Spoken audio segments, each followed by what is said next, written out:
les Russes sont nucléaires, on empêche les Ukrainiens de faire des frappes de rétorsion de l'autre côté.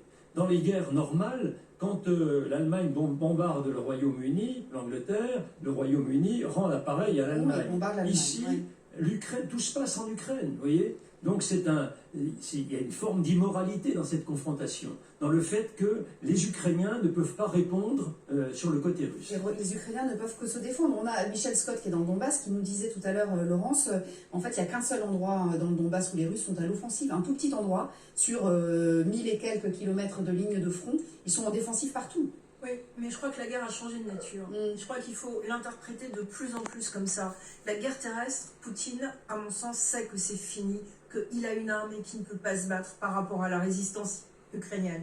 Qu'est-ce qu'il fait? C'est le deuxième acte.